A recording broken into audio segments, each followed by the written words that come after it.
Anyway, I hope you're all energized, and we will try to talk today a little bit about what is next. Next to be or to be the next? I think this is the question which you always ask yourself during your business reviews, strategic reviews, and so on. And what a journey consumer passing through. COVID, different geopolitical crises across, high inflation rate, a lot of uncertainty. And obviously, it's influence on the consumer, how they buy, what they buy, and where they buy. But what we see during the last 5 years, a lot of change happened, and you experience them. And what we see currently, that the level of the opportunities which many players, either manufacturers or retailers, with regard to the size got, it's never happened before. AI and a lot of the technologies which is around the region, obviously they empower a lot the customer experience. And today we will see maybe slight results of something, couple of steps which have been already done by many of you. If we start from the trajectory of food and beverages industry, we see that across the board, across the main categories within the basket, shown very strong growth. And again, it's not just only 1 month, right? It's last 12 months. And we see this trajectory continues. Beverages and dairy is one of the biggest categories which is contributing to the growth of the full basket. But question to all of you, do you believe that everyone is winning? Everyone is growing 9% or higher? Obviously not. But once again, everyone got this opportunity. And why is this? Because when you look at the evolution of the trade, like 50, 60 years ago, if you're not on the shelf, if you're not on the physical shelf, if you're not on the brick and mortar, you're not going to sell. Currently, today, we have more than 10 different channels, which is consumer visiting. We see that it can be social commerce, it can be quick commerce, it can be e-commerce, but overall, it's omni. And I like more digital type of the shopping experience. When it's simultaneous integration of both offline and online purchasing. And as a reflection, we see the growth across a lot of the emerging channels. Like, for example, e-commerce. Just today, this year, e-commerce in UAE reached 12% of total contribution within F&B. 12. I remember this stage 4 years ago. The size was 3%. 12. And I don't see any country around the world who can demonstrate the same trajectory of the growth of the e-commerce. And it's not the end. It's only the beginning. Another part of the channel, which I would like to focus on, convenience. And convenience is the small mini markets near neighborhoods, which is again using as the fundamentals consumer proximity. Easy to reach. But right now we see that this channel completely evolving. And one of the part of this is gas or petrol station. Again, by default, they have been set up for the reason for us to come and fulfill the tank by gasoline. But it's not anymore. You can get the full-fledged of customer experience inside. Either it's F&B, either you get in like to some restaurants, and you mostly get like something which you wish to have in the big hypermarkets. But again, this is convenience. And we see this trend not just only starting, it will continue evolving in the future. And if I come back to the e-commerce and compare our GCC region towards to other countries around the world, you will see, based on the growth rates, we are in top 6. And again, what is really interesting here, that we are growing not only in value terms, but also in consumption terms. We see that number of the purchases, as well as the volume, going up. And again, I will repeat it. It's only the beginning. We see a lot of platforms completely change the way how they're approaching the customer. They diversify. They have not just only one category anymore. They can cover the full, actually, needs of the consumer, starting from the e-food delivery or ready-to-eat meal delivery, ending up by some salon at home.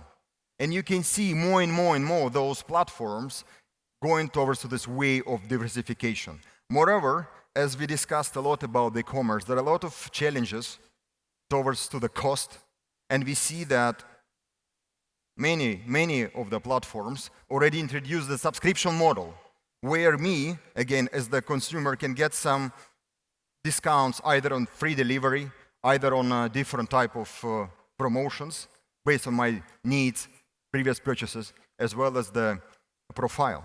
Therefore, again, it can bring stronger brand affinity as well as build loyalty and keep the customer in your platform. Obviously, we will see more and more cases like this coming to the market. But I always like to bring some examples, and one of them related to the Coca-Cola, where the main focus on hyper-personalization. You want to make your own drink. And this is like Coca-Cola type of freestyle standing like a soda touch screen, where you can choose different flavors from more than 100, which they have, and combine them together and get your drink, which is actually built up for you and only for you. And I think those type of the hyper-personalization we have across many industries and categories, but I think this is exactly what consumers are looking for. And it's what can help you to see a little bit different in their eyes. But today we discussed a lot about next. What is next? And who is the next consumer? And we have a very good news.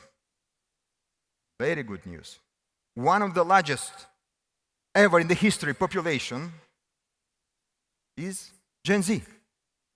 But they're different. And I will continue repeating this one through all of my presentation. They are different. But opportunity is big. And why the opportunity is big? There are two reasons. First of all, by 2030, it would be one of the most powerful with regard to the wallet spend population in the world. And around 27% of them based here in our part of the world, which is amazing. But they're different. And the approach has to be a little bit different. More than 39% of Gen Z searching the information about the product online. And of course, they're looking for the price, they're looking for different offers, but it's not just only that. And look at the UAE, amongst two biggest categories, chocolate and coffee, they're looking for special attributes. And what are those kind of attributes? It can be health and well-being, type of organic. It can be certain of products with the ingredients which can help my immune system to boost. Again, you see it's going just beyond of the price. And this is what I really encourage all of you to consider when we look at that type of the generation. But once again, they're different. Just imagine, 2/3 of all of the shop type of the groceries have been influenced by different type of the social campaigns, by different type of social media. 2/3. And I'm starting to recall the numbers from like traditional media. I don't think that we have a like similar return.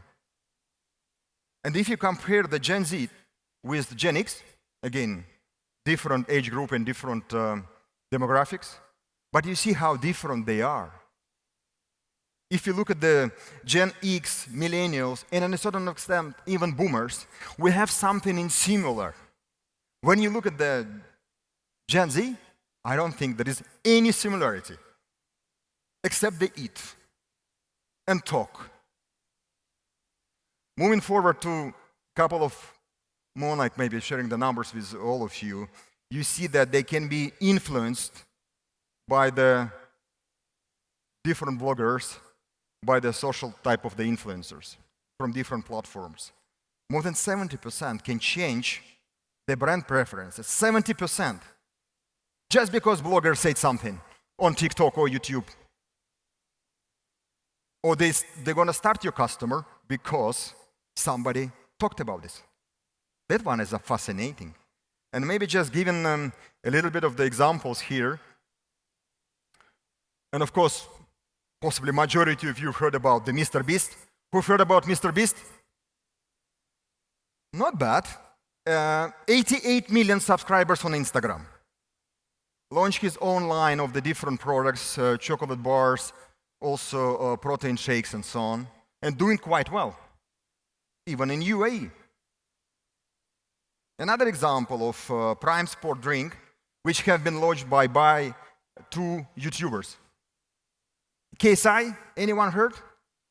You can ask your kids. For sure they know. This prime drink, which have been launched sort of time ago, already getting a very strong traction and consumer focus in UAE in particular, but it's around the world. And maybe the last, but not least, as always, my personal example. Because I have been constantly asked, Andrey, okay, you're talking about hypermarkets, you're talking about low traffic, we experience this one. What we need to do, how we can change a little bit, how we can target these new demographics, how we can bring kids to our store. I had a chance to participate in one of the community run. I know we have them many around. And it has been organized by one of the supermarkets in the community. And after this run, it was Easter-related type of the festive season, and it was one of the, again, social influencer, blogger, or Instagrammer, or entertainer. Magic Fill. Who've heard about Magic Fill? 1, 2, 3. Okay. Not bad. Again, this is one of the influencer which is based exactly in UAE.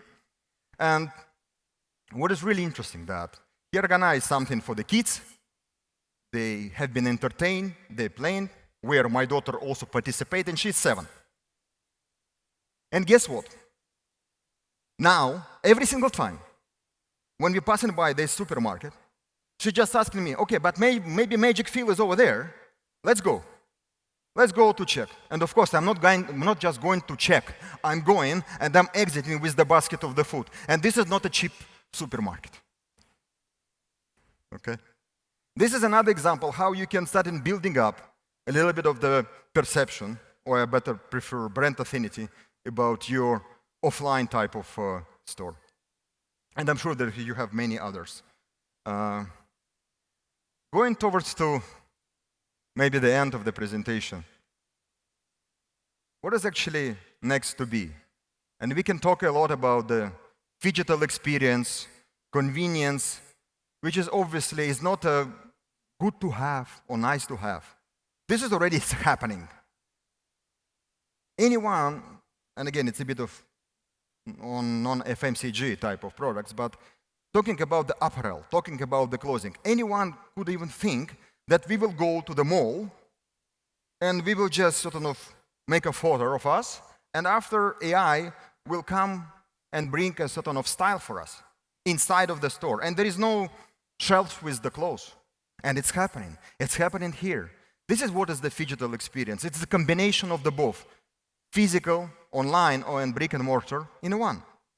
Talking about the health and well-being, it's not something new, but right now it's DNA. It has to be DNA of every single proposition, whatever we are across the region.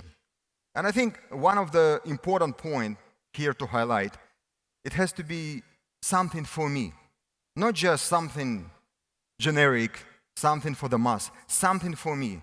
And if I can find something for me in this product or how it's positioned, of course, it would be a much better chance to win. And last but not least, if you look at the current technology, which is already can support a lot of those type of the hyper-personalization, digital experience, and so on, this is a great time. And just imagine what will happen in a couple of years, where this engine, where this opportunity of AI will simply grow 3, 10 times from now on. And of course, it will support a lot to all of us. That's why maybe the last thing which I would like to highlight here, next to be, or to be the next, it's your own choice. But it's never been a better time to win your customer. Thank you very much.